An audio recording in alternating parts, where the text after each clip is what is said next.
end of the test, you will be given 10 minutes to transfer your answers to an answer sheet. Now turn to Section 1. Section 1. You will hear a man asking for information about health services in the place where he is living. First, you have some time to look at questions 1 to 6.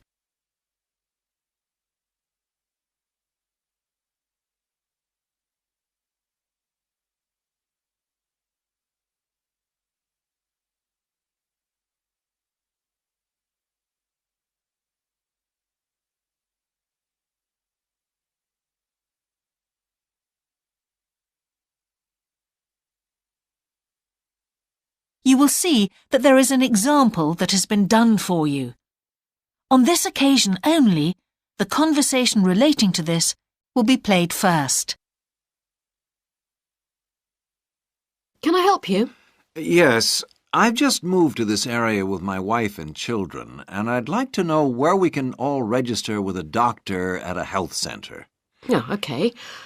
Well, there's Dr. Green at the Harvey Clinic. The woman says the doctor at the Harvey Clinic is called Dr. Green, so Green has been written in the space. Now we shall begin. You should answer the questions as you listen, because you will not hear the recording a second time. Listen carefully and answer questions 1 to 6. Can I help you? Yes, I've just moved to this area with my wife and children, and I'd like to know where we can all register with a doctor at a health centre. Oh, OK. Well, there's Dr. Green at the Harvey Clinic. We always recommend her for babies because she's very good with them and she runs a special clinic. Oh, actually, my youngest child is 5, so that wouldn't be any good for us. Right. Is there anywhere else I could try? Yes, the Eshcol Health Practice is the next one on my list. How do you spell that? Eshcol. And it's Dr. Fuller who has space on his list. The clinic only opened a year ago, so the facilities are all very modern. That sounds good. And it's particularly good if you're busy during the day because they also do appointments in the evening. They're closed on Saturday, though. The only other place on the list is the health centre on Shore Lane. You can register with Dr. Gormley. That's Gormley. He's new there, but the centre has a very good reputation. Oh, yes. I think I know the road. That would be the best one. Thanks. Could you tell me, will all their services be free? There are usually some small charges that doctors make. Let me see what it says about the Shore Lane Centre.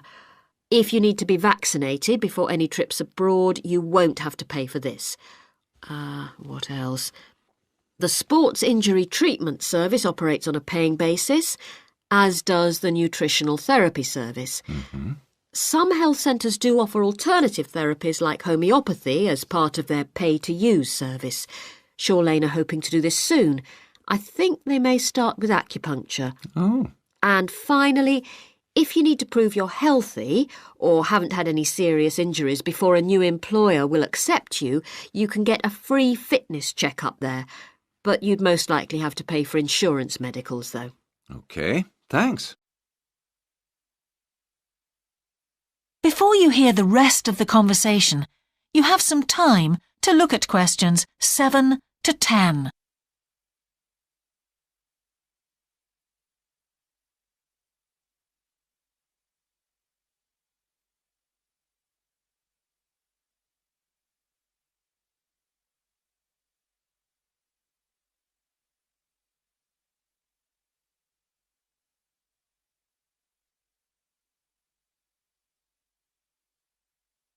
Now listen and answer questions 7 to 10. You might also be interested to know the centre is running a pilot scheme of talks for patients. I've got the list here. Actually, they look very interesting. What sort of things? Well, the first one's about giving up smoking. It's next week, the 25th of February at 7 p.m, and that's in room 4.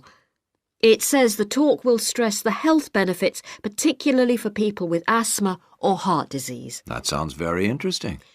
There's also a talk for families with children.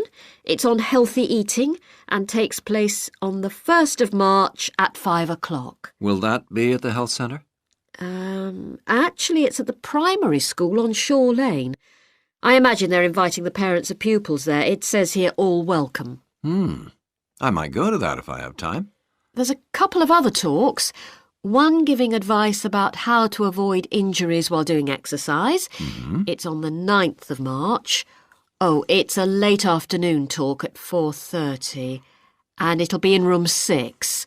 It also says the talk is suitable for all ages.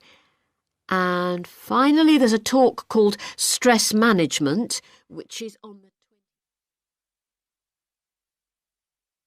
That is the end of section 1.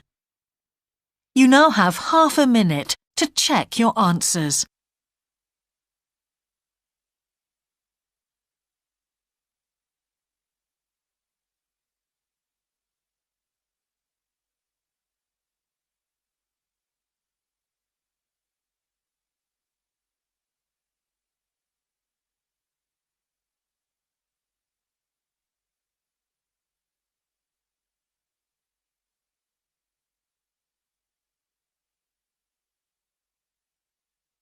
Now turn to section 2.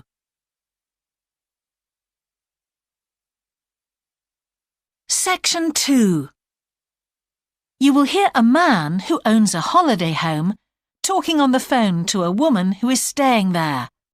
First, you have some time to look at questions 11 to 13.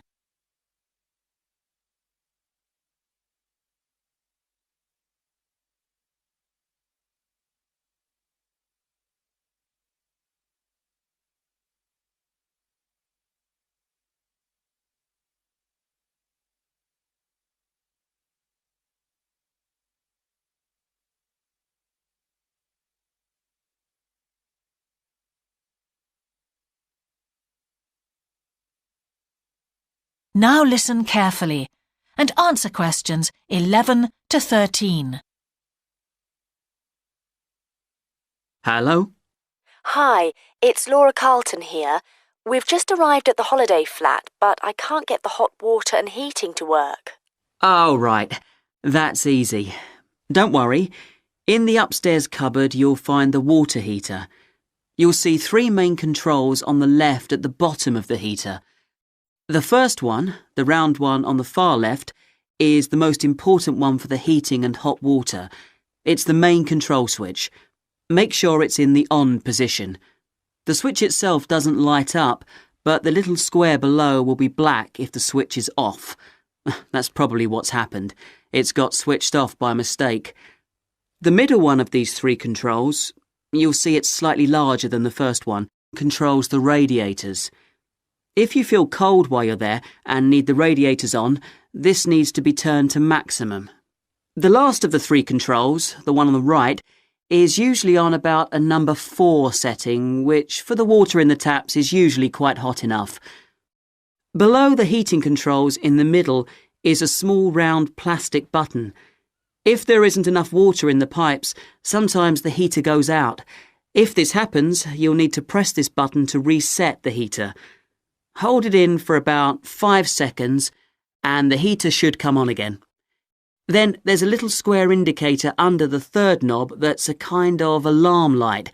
It'll flash if you need to reset the heater. It sounds complicated. I'm sure you won't have any problems with it. There should be some more instructions on the side of the heater.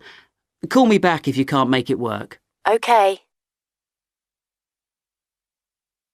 Before you hear the rest of the conversation, you have some time to look at questions 14 to 20.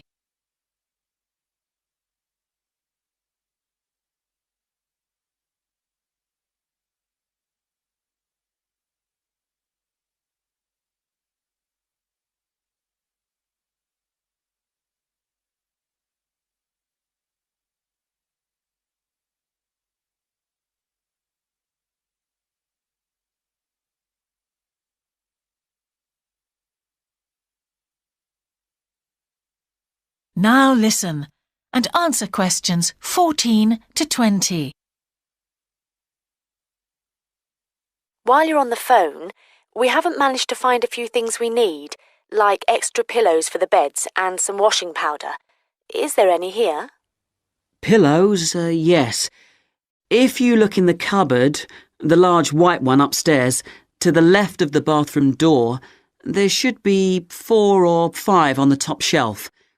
And if you want to do some washing, there's some powder for that, probably by the back door. There's a kind of shelf there above the sink. In fact, I'm sure there's some there in a large blue box.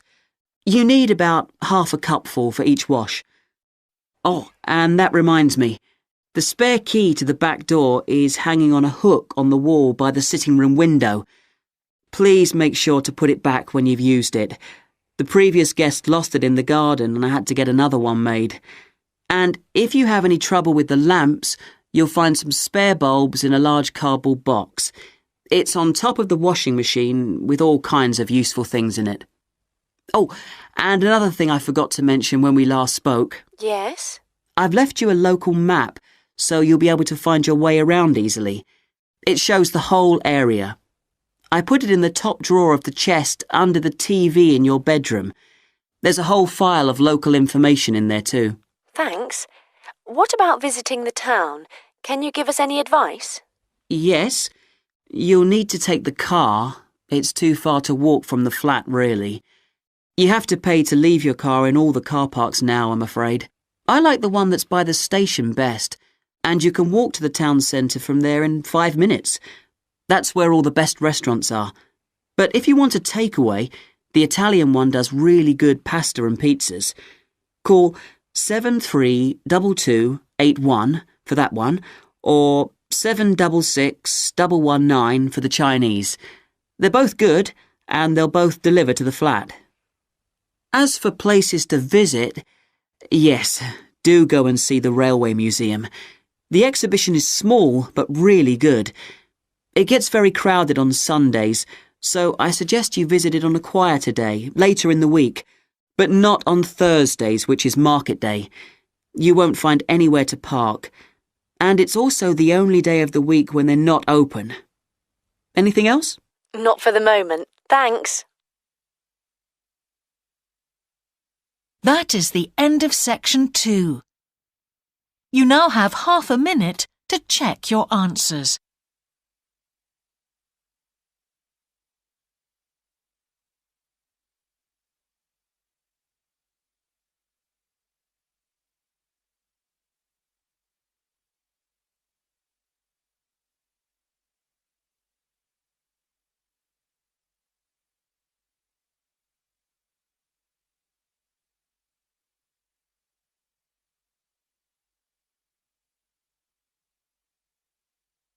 Now turn to section 3.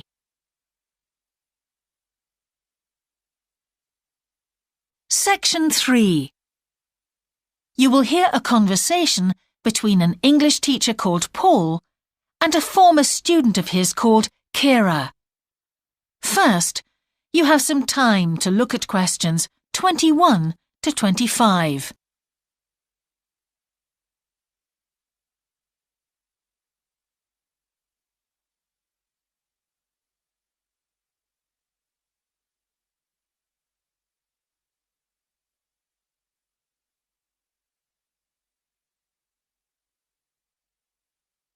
Now listen carefully and answer questions 21 to 25. Hello, Kira. How are you? Fine, thanks, Paul. How are you? Well, thanks. It's good to see you. It must be 12 months since you did our course. That's right. It's nice to come back and say hello. What course did you enroll in? Actually, I went straight into third-year pharmacy. They credited me with 2 years, which probably made it more difficult for me. On the other hand, you were lucky to be granted credits. Is that why you chose the course? Yes, and as I'd already finished a course in it in my country, I thought it would be easier if I studied something I already knew. I didn't realize you went into third year. I thought you started in first year. No wonder it was so hard. And what do you think is one of the big differences between studying at a university here and studying in your country? Well, I found it very difficult to write assignments because I wasn't familiar with that aspect of the system here. The main problem is that the lectures expect you to be critical. That made me feel really terrible. I thought, how can I possibly do it? How can I comment on someone else's research when they probably spent 5 years doing it? I think a lot of people who come from overseas countries have similar problems. But after a while, it became easier for me. People expect you to have problems with the process of reading and writing, but in fact, it is more a question of altering your viewpoint towards academic study. How was the content of the lectures? Was it easy for you? I didn't really have many problems understanding lectures. The content was very similar to what I'd studied before. And what about the lecturers themselves? Are they essentially the same as lecturers in your country? Well, actually, no. Here they're much easier to approach. After every lecture, you can go and ask them something you didn't understand, or you can make an appointment and talk to them about anything in the course. Maybe you found them different because you're a more mature student now, whereas when you were studying in your country, you were younger and not so assertive. No, I don't think that's the difference. Most of the students here do it. In my faculty, they all seem to make appointments, usually to talk about something in the course that's worrying them, but sometimes just about something that might really interest them, something they might want to specialize in. The lecturers must set aside certain times every week when they're available for students. That's good to hear. Before you hear the rest of the conversation, you have some time to look at questions 26 to 30.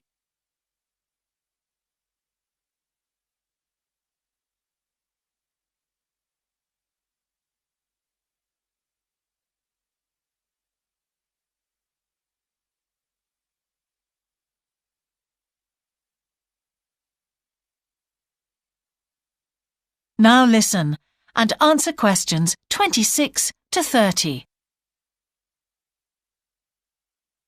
And how was your timetable? Was it a very busy year? Oh, very, very busy. They make you work very hard. Apart from lectures, we had practical sessions in a lot of subjects. We did these in small groups. I had to go and work 4 hours every week in a community pharmacy.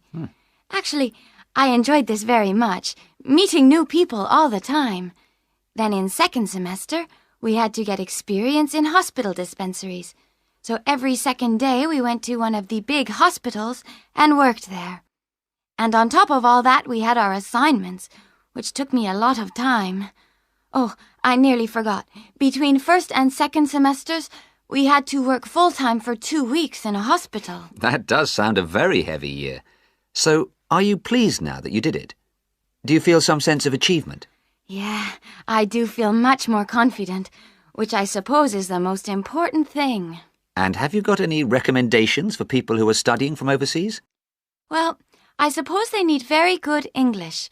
It would be much better if they spent more time learning English before they enter the university, because you can be in big trouble if you don't understand what people are saying and you haven't got time to translate. Anything else? Well, as I said before, the biggest problem for me was lack of familiarity with the education system here. It sounds as if it was a real challenge. Congratulations, Kira. Thanks, Paul. That is the end of section 3. You now have half a minute to check your answers.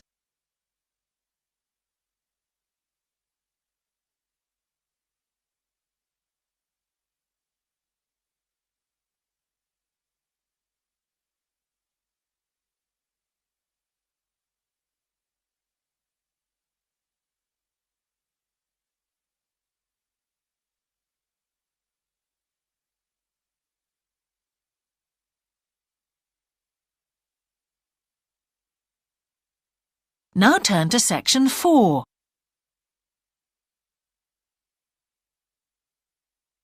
Section 4. You will hear a talk about a project on the wildlife found in city gardens in Britain. First, you have some time to look at questions 31 to 40.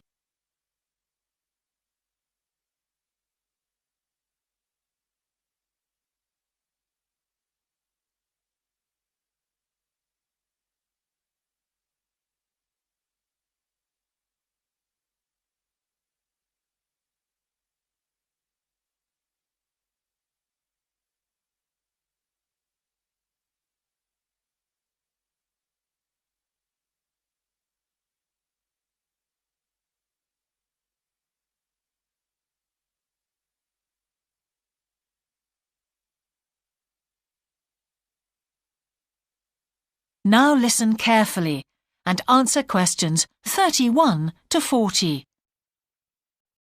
Good morning. Today I'd like to present the findings of our Year 2 project on wildlife found in gardens throughout our city.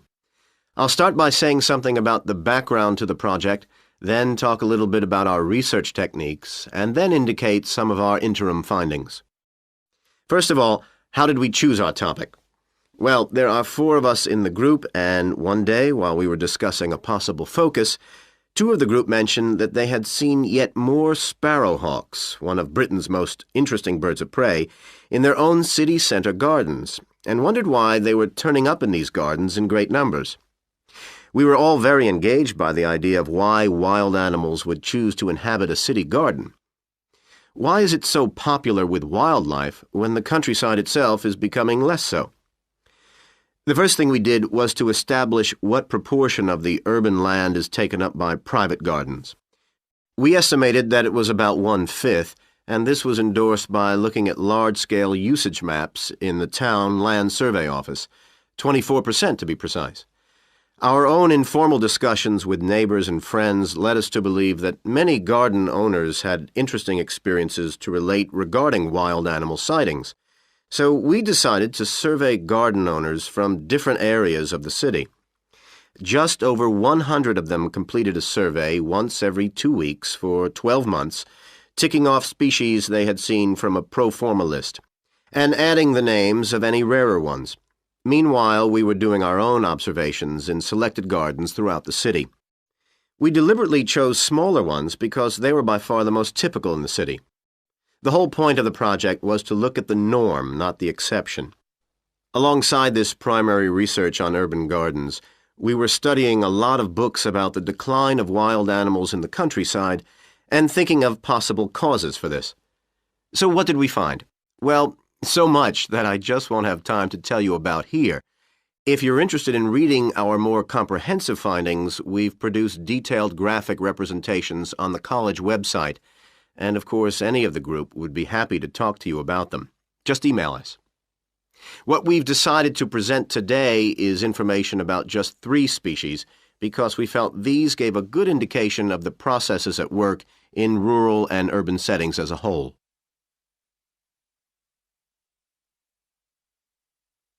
The first species to generate a lot of interesting information was frogs, and there was a clear pattern here. They proliferate where there is suitable water. Garden ponds are on the increase, rural ponds are disappearing, leading to massive migration to the towns. Hedgehogs are also finding it easier to live in urban areas, this time because their predators are not finding it quite so attractive to leave their rural environment, so hedgehogs have a better survival rate in cities. We had lots of sightings, so all in all we had no difficulties with our efforts to count their numbers precisely. Our final species is the finest of bird singers, the song thrush.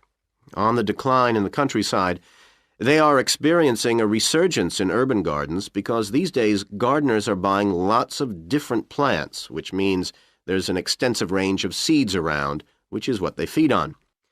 Another factor is the provision of nesting places, which is actually better in gardens than the countryside. Hard to believe it, but it's true. Incidentally, we discovered that a massive new survey on song thrushes is about to be launched, so you should keep an eye open for that. Now, I'd be happy to answer any questions you may have. That is the end of section 4. You now have half a minute to check your answers.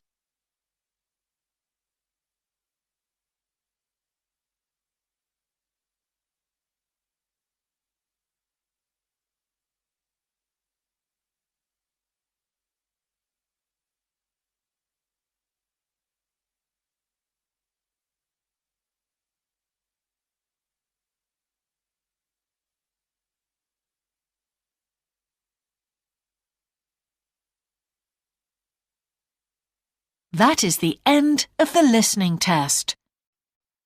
In the Ielts test, you would now have 10 minutes to transfer your answers to the answer sheet.